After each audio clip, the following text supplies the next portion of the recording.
Hi, this is Kirby Anderson. Each day we take on the tough issues and provide a biblical perspective to them. The topics we cover are wide-ranging: apologetics, theology, prophecy, creation and evolution, intelligent design, marriage, family, child-rearing, the millennial generation, friends and society, politics, economics, business, religious liberty, the Constitution, public policy, foreign policy, military policy, tensions in the Middle East, abortion, homosexuality, pornography, sexual ethics, media, technology, history, and America's godly heritage.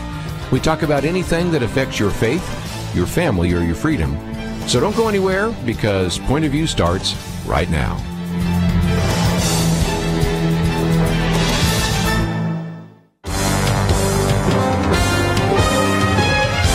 Across America, live. This is Point of View.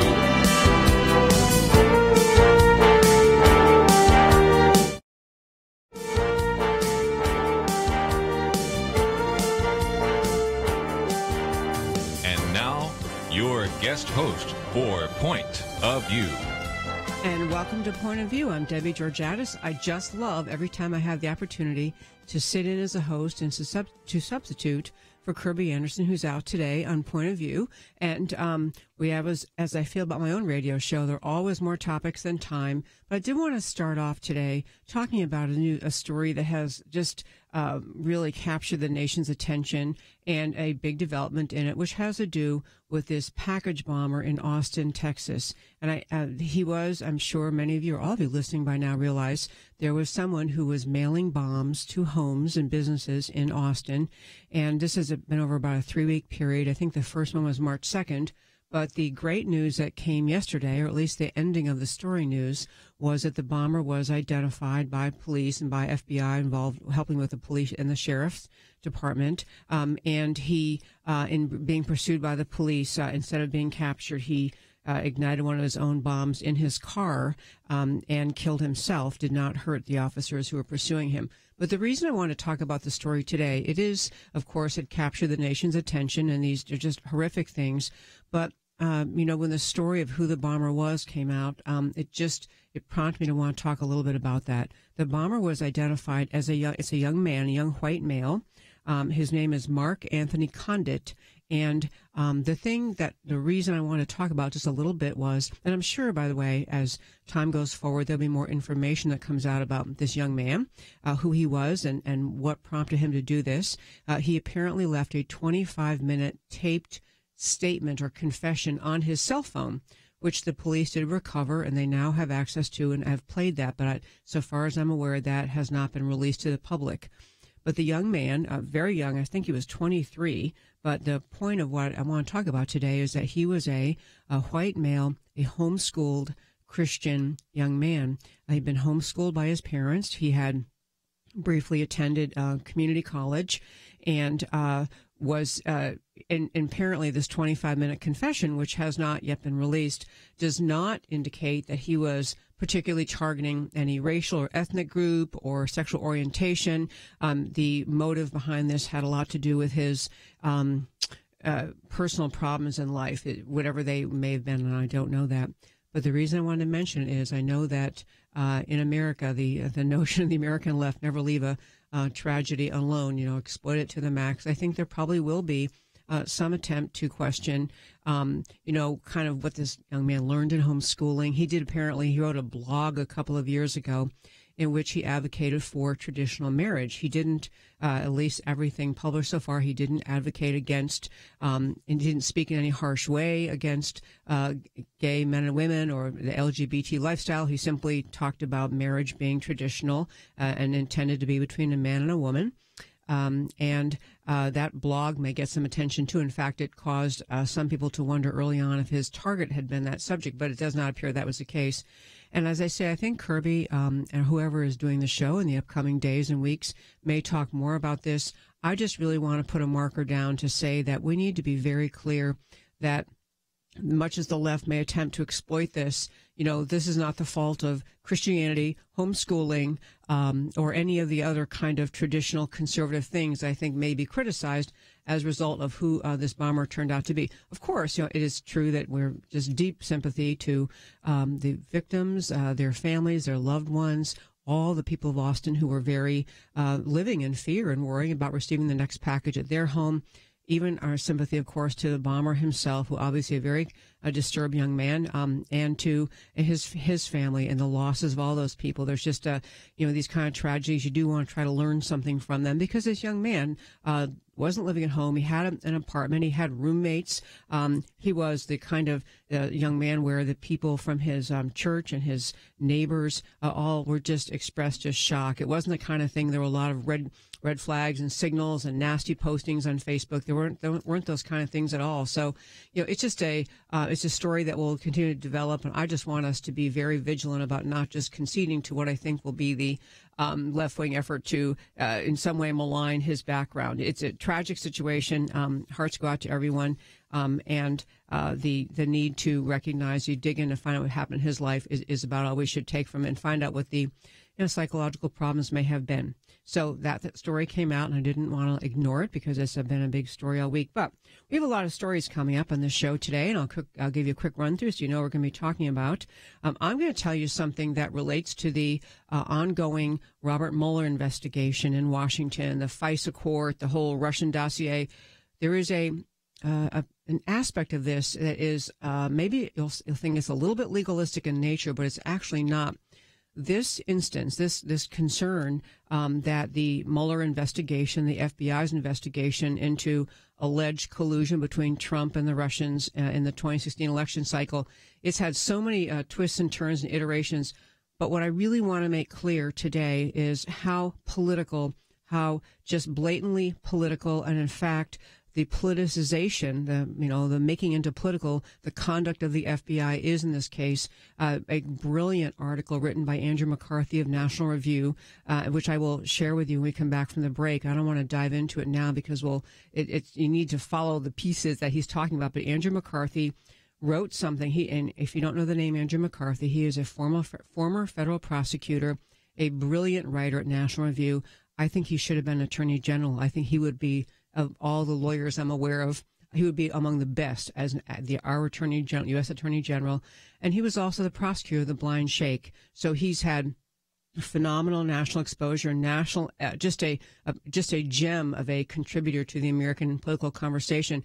But what he's pointing out about what's happening with Robert Mueller and the FBI investigation is showing that it is way beyond just a little bit of a strident effort by one party to attack another party. It's a very deep concern we should all feel about the politicization of the FBI, taking away their neutral role as the preeminent law enforcement agency in our country. And turning it into being politically weaponized, which has consequences for separation of powers, has consequences for our trust in the government and law enforcement in America. So we're going to be talking about that and explain that. We have someone coming in who happens to be a friend of mine. She's also a mom of a young girl who has Down syndrome. Yesterday was International World Down Syndrome Day. And she and her friends put on a fabulous event last night to celebrate their daughters, their children, their lives. Great event. We're going to talk with her. We have coming on in the next hour, we have Fred Fleitz, who's also a friend, but he's based in Washington, D.C. He is among the most prominent nationwide experts on North Korea, the threat of the nuclear threats and nuclear weapons in North Korea. He's got a new book out, and he's going to explain some things. And we're going to walk through very slowly how we got to where we are with Kim Jong-un in North Korea and what we should do about it. So we have him coming out, too. And at 3 o'clock, we have someone you've all listened to many times in this show, Dr. Merrill Matthews, Buddy Matthews. He is he's here in Dallas with the Institute for Policy Innovation, prominent expert in Washington, and going to be talking with us about the trade deal, the tariffs, what it means that we are trying to put tariffs on. President Trump, in fact, very timely, just was announcing as I walked by the TV screen in the lobby, come upstairs, do this show, announced by President Trump relating to the tariffs he intends to impose. So lots of stories. Don't go away. Debbie Georgatos for Kirby Anderson. Come right back.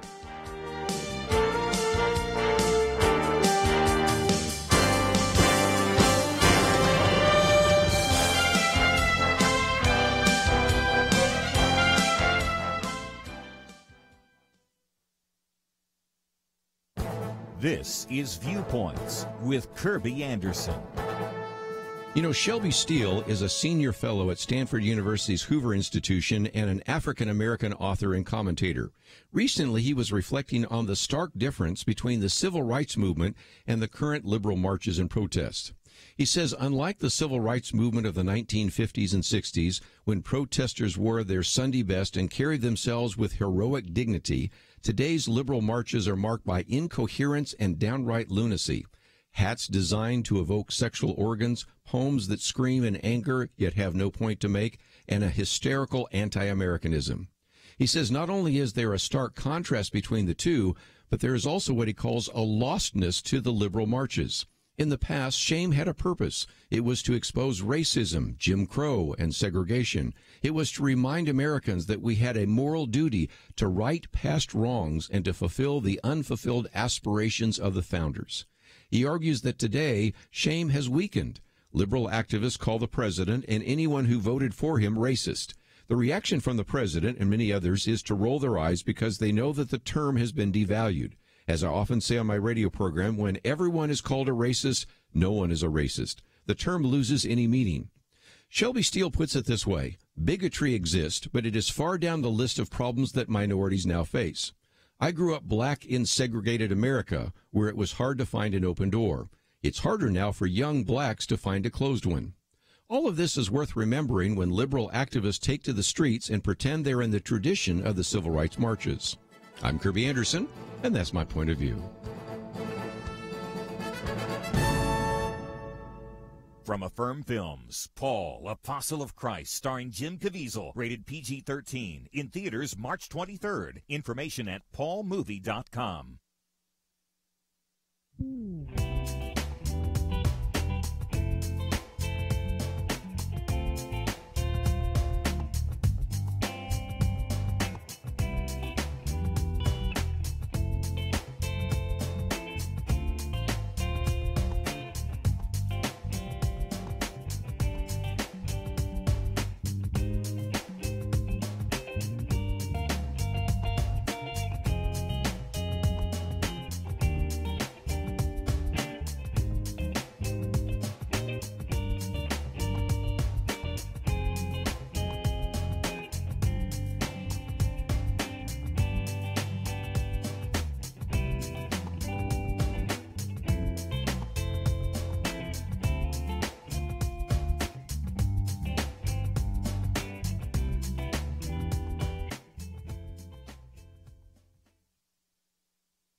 You're listening to Point of View, your listener-supported source for truth. And welcome back to Point of View. As if you were here the first segment, I'm Debbie Georgatos. I'm so excited every time I'm asked to fill in for Kirby Anderson at Point of View Radio. And we have a great lineup of guests today and topics. And we do have someone joining us in just 15 minutes who's going to be talking about International Down Syndrome Day. And she's just a mom of a just fabulous and entertaining young daughter. And I want to tell you about her efforts. But I want to explain something in this segment. And, we can... if you're interested in calling in, I guess you probably know, but the number here is 800-351-1212. I'd love to have you call in to talk about any of our topics. I want to turn now and just talk about something that's happening with Robert Mueller and the FBI investigation into the alleged collusion between President Trump and the Russians in the 2016 election cycle. To be really clear, the reason I want to talk about this is not particularly politically taking sides, because I do think that the ultimate goal of the FBI, the Department of Justice, should be the absolute uniform enforcement of the law, the requiring that all people follow the law. The law is applied equally to all. But what has happened in the FBI, and I used the word in the first segment, the politicization, but the making political what is supposed to be a neutral application of the law, is dangerous, not because in this context it may result in prosecutions of people who shouldn't be prosecuted, but also it drops the standard that we have set in America of the notion of rule of law, which is a foundational building block of America. So why I want to talk about Robert Mueller today in this brilliant piece, and you can find it on pointofview.net. but it was written by Andrew McCarthy, former federal prosecutor, renowned expert, is just revered in the at the highest echelons in America of understanding the where we are and understanding the rule of law and the federal prosecution. So, what he's talking about is, to start with, that Robert Mueller is investigating, the alleged collusion between Russia and the Trump team during the 2016 election cycle. To be very clear, the special counsel Mueller was appointed not pursuant to any federal law, but pursuant to regulations inside the Department of Justice. And those regulations relate to the appointment of a special counsel, and those regulations specifically require that the appointment, when you pick the person and name what they're supposed to investigate, that you identify the crimes, actual alleged specific crimes that warrant investigation.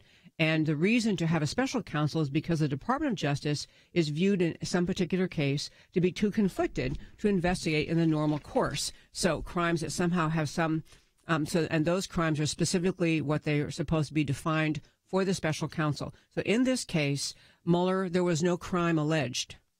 The appointment of the special counsel had no crime alleged to start with. So that is already a violation by the Department of Justice of their own regulations. Compounding that, the investigation was not just into whether President Trump or anyone on his team, or candidate Trump or anyone on his team, had colluded with the Russians. Collusion not being a crime, by the way. Collusion is not a crime. It's just a scary sounding word. But had colluded with the Russians. But the other problem with the initial appointment of the special counsel was that it was very open-ended. In addition to finding out whether there was collusion, the other point made in the charging, the description to Robert Mueller, what he was supposed to investigate, had in it, and in addition, any other crimes you possibly come across as you're rolling along investigating this allegation of collusion. And the reason that matters is this is what President Trump and others have been calling a fishing expedition.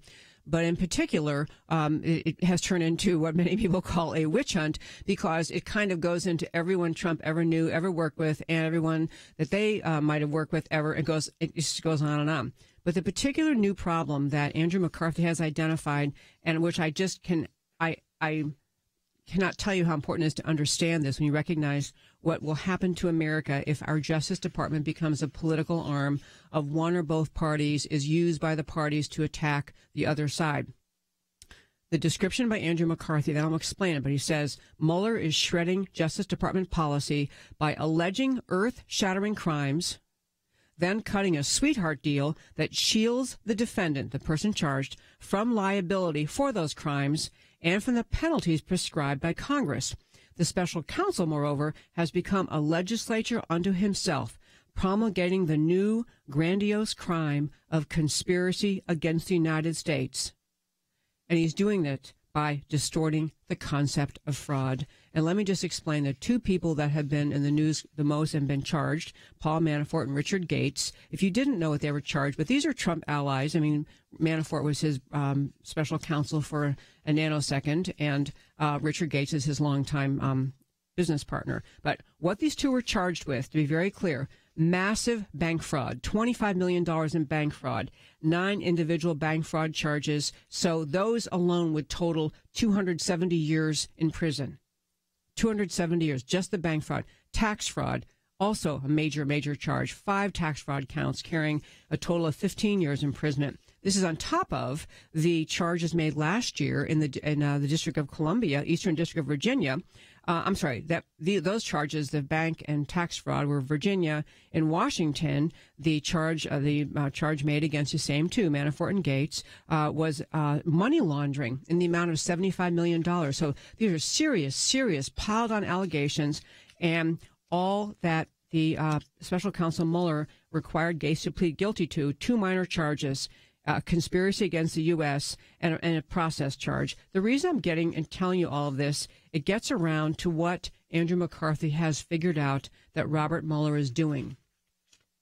As he lays it out, Robert Mueller is creating a new crime that does not exist, was not a law passed by Congress.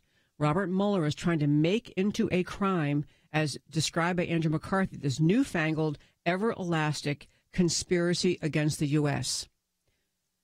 There is no charge called conspiracy against the U.S. That is not a crime. There is a section, kind of a catch-all political, a catch-all charge under Section 371, which is a kind of catch-all conspiracy thing against America, but it requires the alleged fraud.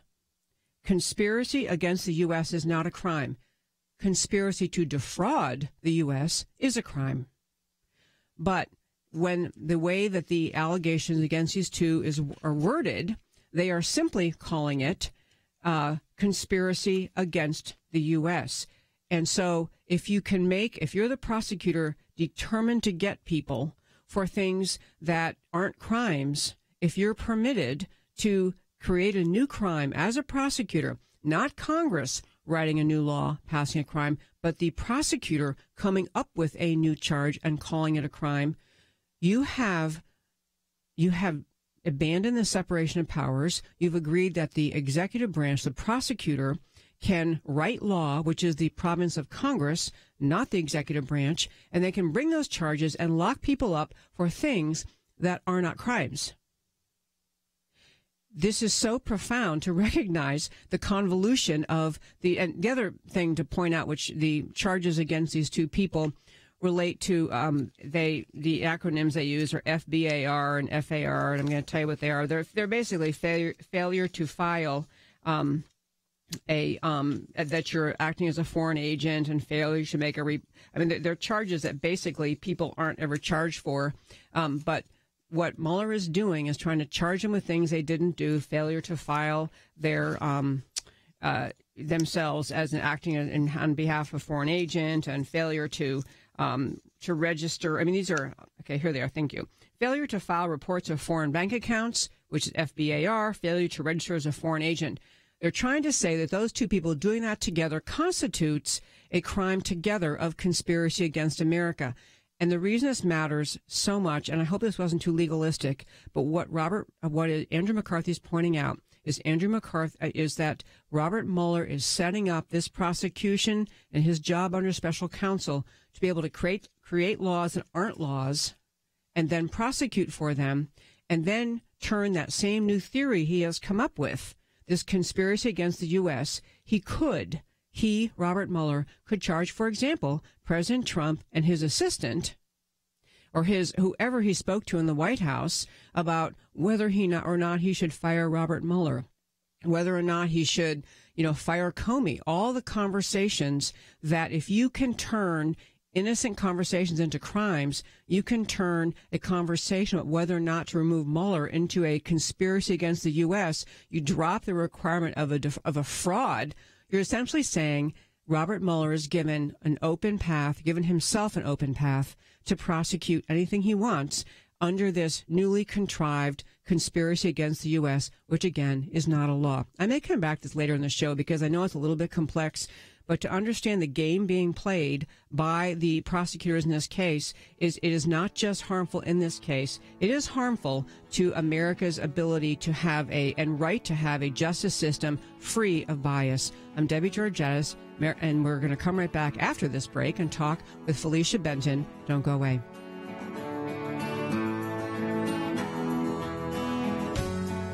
From Affirm Films, the studio that brought you Risen and War Room, comes Paul, Apostle of Christ. Two men challenged an empire in order to live out the gospel of Jesus Christ and spread their message to the world. Where sin abounds, grace abounds more. Starring Jim Caviezel. Paul, Apostle of Christ. Rated PG-13. May be inappropriate for children under 13. In theaters March 23rd. More information is available at paulmovie.com. Few of us get the chance to really make a difference, but today you have an opportunity. The question is whether you will seize it.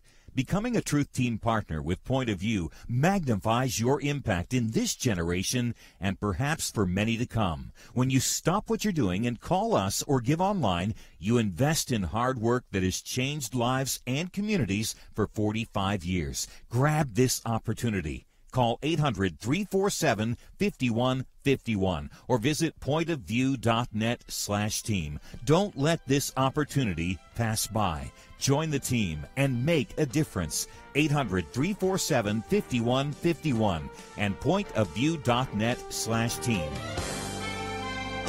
Point of View will continue after this.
You are listening to Point of View.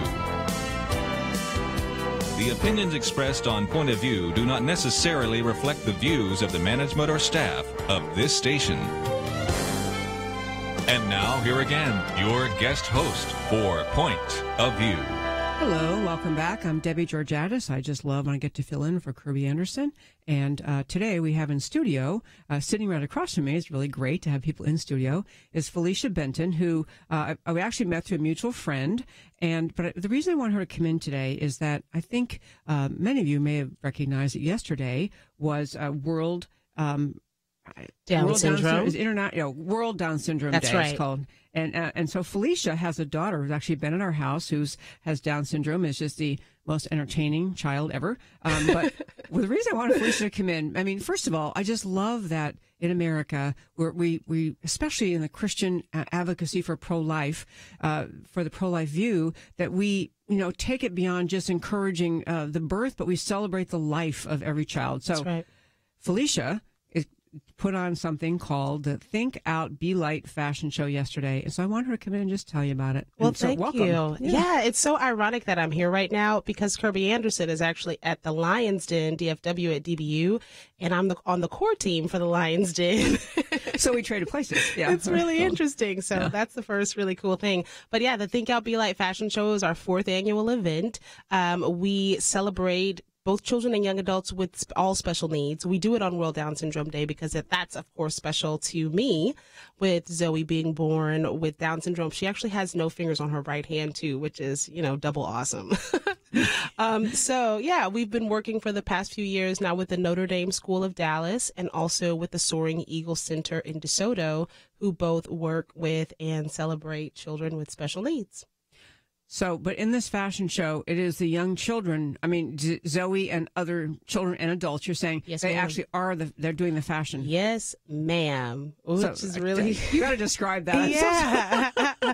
So Zoe and a couple of her friends open the show, which is really funny.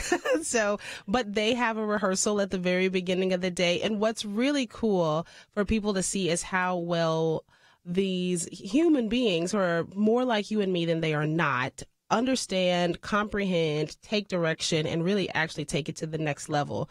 They are historically fearless, so they don't have any issue looking at that long runway and going, oh my gosh, what am I going to do? They don't panic, and they strut like they've been strutting for their entire lives. It's really amazing.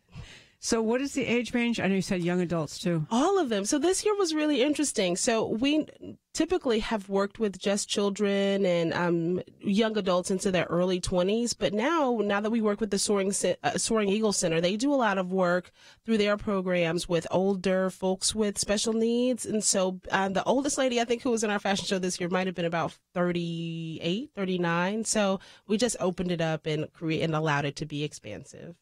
So you had tickets sold. I'm so sorry I could not go. It was just last night, but It's all good. So you had a good crowd there. We did have a great crowd there, even on a Wednesday night in the middle of the week in March.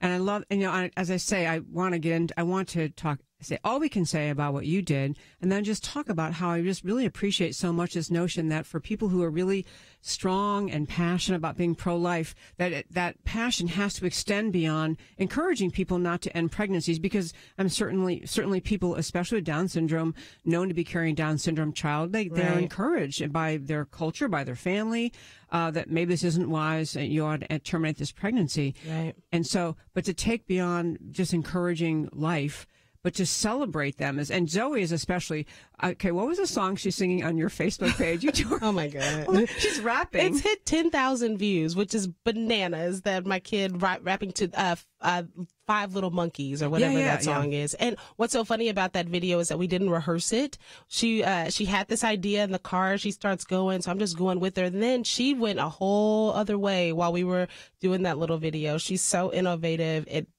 is amusing. Okay, and so I want to hear the other groups you mentioned, because this first hour of the show is on national, but this first hour is mostly the local show. So yes, people ma'am. Love to have people. Okay, she says yes, ma'am. She is a lot younger, but I want her not to say that anyway. I'm sorry, okay. I can't help myself. I cannot help it. So, what is Soaring Eagles all about? You mentioned 2 other groups I want to make sure we feature. So, the Soaring Eagle Center in DeSoto works with young adults and adults with special needs, but they provide job opportunities and career opportunities, career training, all kinds of classes for them to be able to integrate well into life. The woman who manages that organization, her name is Michelle Thomas. She's the executive director, and she has such a beautiful heart for people with special needs. The other thing that I always want people to realize about folks with special needs is that they are more like us than they are not. We had a parent tell us yesterday as we were leaving, she says, man, I can't believe our kid was so well behaved for you guys for the last 4 hours. And I said, well, we talk to him like he's a regular kid. He gets disciplined and put in place, and we tell him to sit down, stand up, hush, just like everybody else. And so they're more like us than they are different. I love that. I love that. Slogan wouldn't even be a fair enough word, but that recognition, that reality, they're more like us than not. Yeah. Mm-hmm. Okay. And so the other group you mentioned where you said Kirby is today is called the... Okay. So that's the Lions Den DFW. That is a Christian entrepreneurship conference that is happening at DBU, totally free event. They're there till about 5 o'clock, and there will be a pitch competition in the second part of the day. But because I am an entrepreneur, that's how I make my money and feed my kid. I love working with the Lions Den DFW because they pour so much into entrepreneurship, and they help people figure out how to get funding for their businesses. So a really great organization as well. So this is something being put on at DBO's Dallas Baptist University. Yes, it's ma'am. being put on by this center there that's encouraging students to come and learn about entrepreneurship. Is that it? Or both? So there are some students that are a part. The Center for Business's mission is involved in the process, but this is also for people who are not from here either. Like, I think there are 25 states that are represented at the Lions Den this year, and like 6 countries. So they are students that are a part of the Center for Business's mission, but they are also adults, they're investors, they're entrepreneurs, they're startup companies, just a range of people who are plugged into the Lions Den. I love that idea. And the other thing I was going to mention, and I think this one article, I can't remember if I put it on the Point of View list or not. I also have more articles than space can fit on pointofview.net, but there was one article from Stream, which is a source we currently go to, but it was about Down syndrome and just kind of people talking about their life experiences, including women talking about how they are just so grateful to have not listened to their friends and advisors and terminated their pregnancy, but moving forward. And other women saying, as a matter of, in fact, this was a much criticized statement, but another woman saying, well, yeah, if I'd known for sure, and not who is a mother, but she's a woman who's just kind of advocating that it's very hard and you don't understand. And if I'd known, if I had that kind of pregnancy, I might have terminated it too. Yeah. What do you say to women who get that argument from people? Yeah, that's a tough one. And you can't help but to ask yourself what you're going to do. You don't know until you're in that situation. You just don't know. But I was having a discussion just this morning about our experience from last night, and I've really been trying to contextualize what I've seen in the special needs communities, even over the past, I would say 50 years. So maybe even longer than that. So it used to be that as soon as a child was born, if they had something like Down syndrome, they were asylumed. So we went from them being asylumed to then recognizing that, okay, well, maybe they can live. And so let's see what we can do to make sure that they have a prolonged life. And so then there was an acceptance of that, and now they're living a little bit longer. Then there was the migration toward, okay, they're living a little bit longer. Let's see if we can provide some opportunities for them to learn. Great, thank you. But those opportunities have still been siloed. Now we are moving into a time where not only do we realize that they can learn and grow, but we've also recognized that they have gifts and talents and abilities just like everybody else. So I think this new phase of parents who have children with special needs are saying not only can they learn and grow, but they can be contributors to society. What we have to learn how to do is see what those things are and be at the forefront of creating those opportunities so that we can know that they're not only people that we should put away or give them their special chances, but really see where they can learn and grow and shine. So I would say to any parent who has been faced with that diagnosis or who might be faced with that diagnosis in the future, don't be afraid and know that you have been chosen to create opportunity for a group of people who have in the past been not looked upon as contributory. So really great opportunities for us.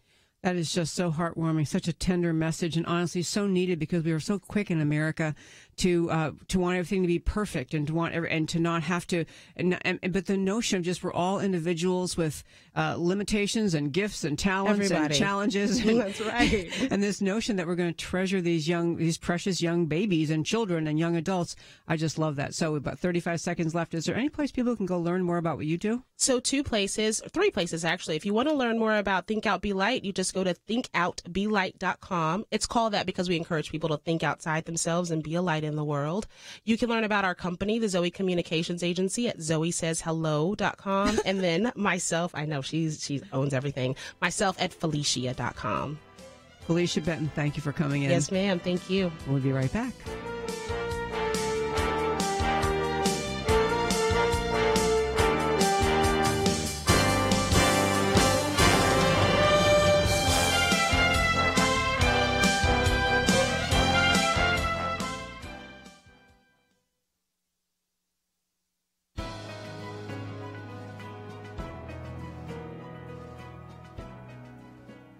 Welcome to the First Liberty Briefing. I'm Jeremy Dice. 2 school boards in Arkansas were told to stop opening their meetings with prayer. Of course, the advice came not from their attorneys or the community the boards represent, but from a secularist group that just doesn't like prayer in public. We have covered the issue of legislative prayer often on the First Liberty Briefing. By now you know that public and legislative prayer has not only been a long-standing part of our country's history and tradition, it has at least twice been upheld by the Supreme Court of the United States. And earlier in 2017, the United States Court of Appeals for the Fifth Circuit gave its approval to school boards opening meetings with prayer. Perhaps these school boards in Arkansas should consider the words of Chief Justice Berger writing for the majority in the 1983 case of Marsh versus Chambers. Quote, "It can hardly be thought that in the same week members of the First Congress voted to appoint and to pay a chaplain for each house and also voted to approve the draft of the First Amendment for submission to the states, that they intended the Establishment Clause of the amendment to forbid what they had just declared acceptable." Unquote. County commissions, city councils, and school boards across America, don't be afraid to pray like the members of the First Congress. To learn how First Liberty is protecting religious liberty for all Americans, visit firstliberty.org. You can learn how to protect religious freedom in the workplace, public schools, your church, the military, and more by downloading First Liberty's free Religious Liberty Protection Kits at firstliberty.org. That's firstliberty.org. If you want hope for religious freedom, go to firstliberty.org.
Now, back to Point of View, your listener-supported source for truth. And welcome back to Point of View, and thank you so much for tuning in. I hope you were listening to the last segment.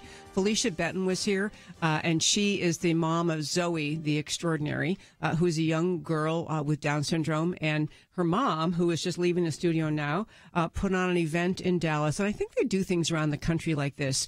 But, yesterday was World Down Syndrome Day, and what Zoe and other young people, I guess young children up to young adults, participated in last night here in Dallas was the Think Out, Be Light fashion show, and just basically encouraging people to think out of the box and think out of your traditional ways you may think about Down syndrome people, and just to celebrate them as part of life. I just really was very touched by it.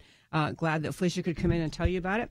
And so I was telling you before we came out with Felecia, and again, I would love to have you call in if you'd like to call in. It's 800-351-1212. But I want to finish this point I was trying to make about the Mueller investigation, why this matters so much. If a prosecutor at the federal level, at the FBI, at Department of Justice, or at a state level can make something illegal, which really isn't, can create a crime that does not exist. In this particular case, Robert Mueller is articulating, and I'm going to tell you about who on his team is doing this, but if you can create a crime called conspiracy against the United States, which does not exist, Congress has not passed such a law, you have surrendered the rule of law in America. Because the rule of law does not just mean that all laws apply to everyone. That is an aspect of the rule of law, but another aspect of the rule of law, and beside that all laws apply to everyone, is a requirement that laws have to be, you have to know, you have to give adequate notice to your people, to your state, to your citizens of what's illegal and what is not. Imagine being prosecuted for something where you could say, well, I didn't know that was a crime. No one told me it was a crime. And they say, yeah, no, but the more we thought about it, we decided to make it a crime. You can't, that is a fundamental flaw in any prosecution if what you're being prosecuted for was not illegal when you did it. And that is what is happening in this Mueller case. If these prosecutions against Manafort and Gates go forward, it's not Manafort, leaving him out, against Gates goes forward, essentially saying you committed a conspiracy against the U.S. by failing, and the conspiracy would be failing to file the two things I mentioned to you before in the break, in the first segment, but failing to file reports of foreign bank accounts, which is not exactly a jaywalking level crime, but it's not someone they usually prosecute at all. Failure to file reports of foreign bank accounts, that's a FBAR prosecution, and failure to register as a foreign agent. So 2 crimes, and the alleged agreement between Manafort and Gates to fail to file a form, they're making into a conspiracy against the U.S. And then you get to the point where Mueller could say, well, wasn't Donald Trump and wasn't he, along with his advisors, potentially committing the crime of conspiracy against the U.S. because they were trying to remove someone who was involved in the investigation of President Trump and the entire story related to the Russian collusion. This matters because if a prosecutor can make something a law that isn't a law, make a crime that isn't a crime, he's not only usurping the role of Congress, but he is, or she is, deciding that the rule of law is whatever I say it is. That's what Mueller's saying. The rule of the law is whatever I say it is, and therefore you don't have rule of law. Therefore, you have what we designed America to prevent against, which was tyranny. This is why this matters so much. This is why you should care about this. Even if you don't like Donald Trump or you love him, whatever you think about him, these are outside the world of politics. These are holding on to the structure of America. And so that's why I'm very, very, very concerned about this. And I think you should be too. And I think that these kind of cases, if you're going to say that these kind of cases are just kind of, well, there was a lot of shenanigans in politics. It's one thing to say in politics that, there are shenanigans and dirty tricks by politicians and ads they put out they shouldn't put out. Whatever your concerns are, you think the shortcomings of the election system may be.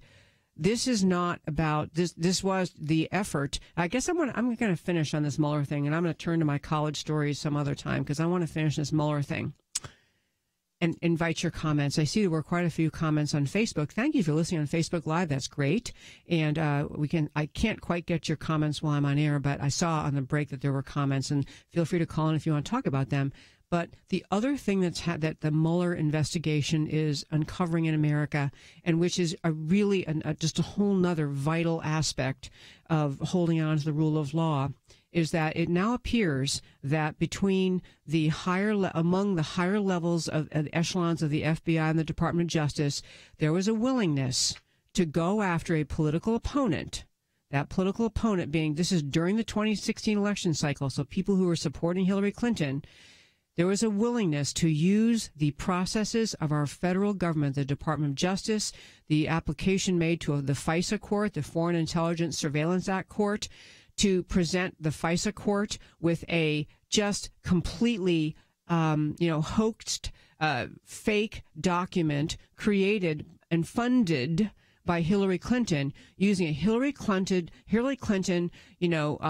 a research done by Fusion GPS. It wasn't research. It was just writing up accusations. It was just an astonishing political attack designed by the Clinton team to take out her political opponent, Donald Trump, and using that, a campaign, hit piece, bit of research, unverified, and to have that taint the entire process that is set up to ascertain permission for surveillance, the FBI taking that, Russian dossier garbage to a FISA court judge, and the FISA court judge issuing a warrant, so permitting essentially the corruption of the entire FBI and the upper echelon of the FBI to spy on a political opponent to try to bring him down. And so what I'm describing, more and more Americans are seeing that the FBI was deeply in the middle of helping protect Hillary Clinton from prosecution for clear violations of federal law with her private server, her endangering national security secrets, at the same time attempting to facilitate the destruction of her political opponent. And this kind of stuff is not just, as I say, it's so serious. It will be looked back on in 50 years or 100 years as the most significant crisis in America, especially if we don't handle it well. Especially if we decide we don't want to have the political pushback that will come by actually holding to account people who are engaged in this conduct. If we decide it's a better thing going forward, just let it go and move forward. I think that we'll be surrendering the notion that we the people hold the power in this country. We have a structure created by the Constitution. And if we're going to say that the Department of Justice and the FBI can engage in this level of corruption, dishonesty, deception, just the complete corruption of the rule of law in this country, to allow one political party to attack the other, and we're going to let it go because, by golly, we sure hate to have any unseemly accusations made, then we are really surrendering one of the precious gifts our founders gave us, which was the rule of law, and which continues to be extremely important in America. And so I urge you to read just that one article. It's up at pointofview.net. Understand what it's saying. We can talk about it later in the show. It's just it just couldn't be more important to understand the level of corruption we're now seeing. So we have to go off to break. This guy plays music in my ear when I'm trying to talk. It's unbelievable he does this, but we are coming up on a break. And I want to tell you before we get to the break that joining us the next hour is a gentleman named Fred Fleitz. He's based in Washington, D.C. He is part of the Center for Security Policy. He is a nationally renowned expert. He's got all sorts of national security history to his background, but he is a national security expert, testifies at the highest level of national security, House Intelligence Committee, all sorts of important committees on what's happening in North Korea, what we're facing and dealing with nuclear threat from North Korea. So, big stuff to talk about. Coming out at 1 o'clock, Fred Fleitz. You don't want to miss it. Be right back.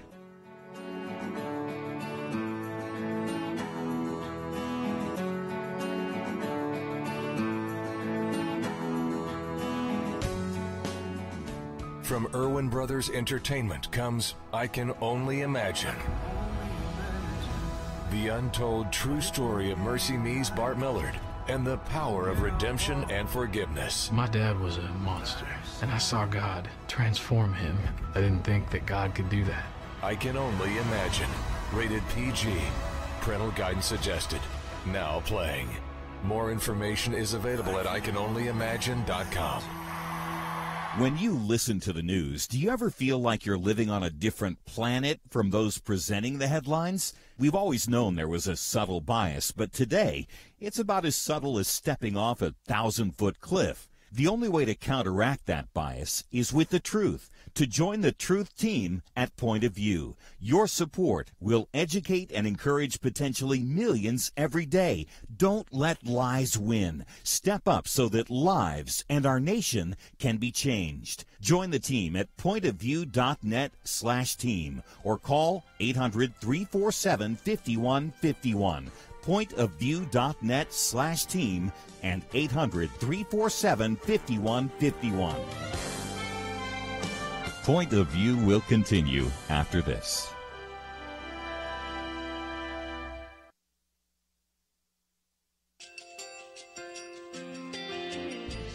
I just want to thank you so much